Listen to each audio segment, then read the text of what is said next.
Gabonais, chers compatriotes, au seuil de cette nouvelle année 2025 qui pointe résolument à l'horizon, il me plaît, à ma double qualité de citoyen gabonais et d'acteur politique, de m'adresser à chacune et à chacun de vous. En cette précise circonstance, j'ai une forte pensée, particulièrement pour toutes celles et ceux qui, en cette période de fête, vivent dans l'épreuve et le dénuement. Aussi bien à ceux qui sont présents sur le territoire national qu'à ceux qui en sont éloignés pour diverses raisons. Je voudrais chaleureusement et du fond du cœur souhaiter une bonne année de santé, de prospérité, de paix et de bonheur. À tous ces compatriotes accablés par le chômage, la maladie ou le deuil, j'exprime ici affectueusement ma profonde compassion. À ces vœux, j'associe tous les ressortissants des pays amis et frères qui vivent au Gabon et concourent à son développement.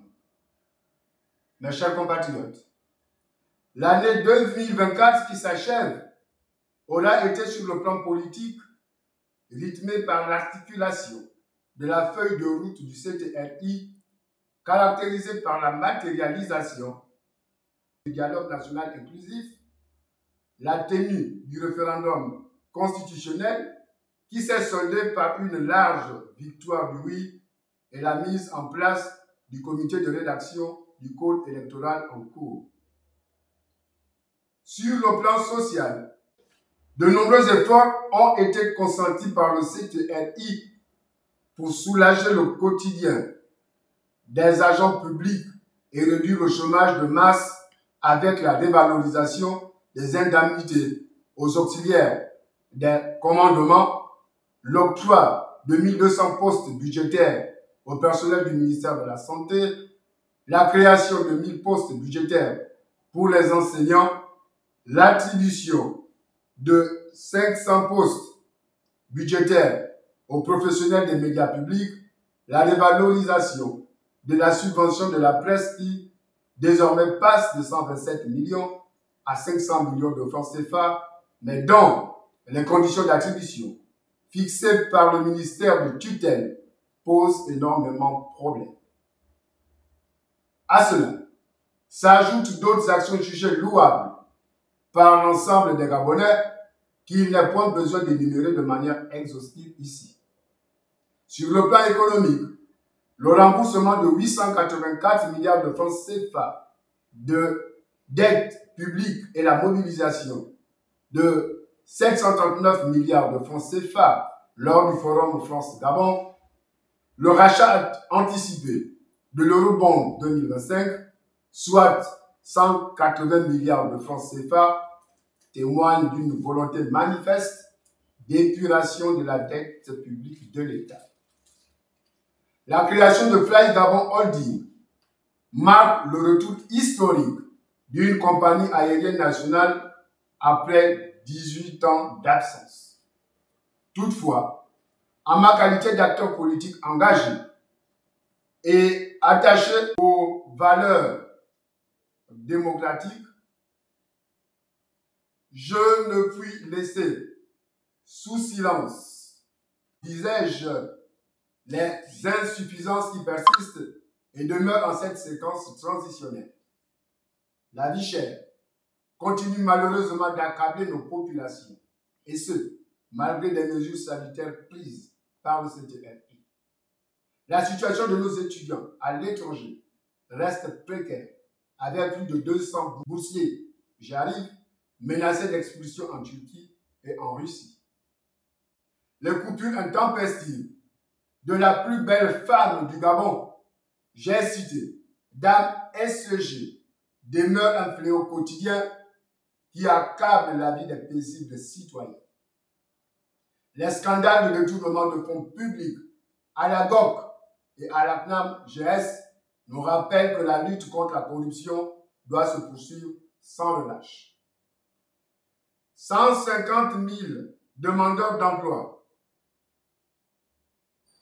à la fonction publique dont le sort reste incertain, attendent toujours des réponses concrètes.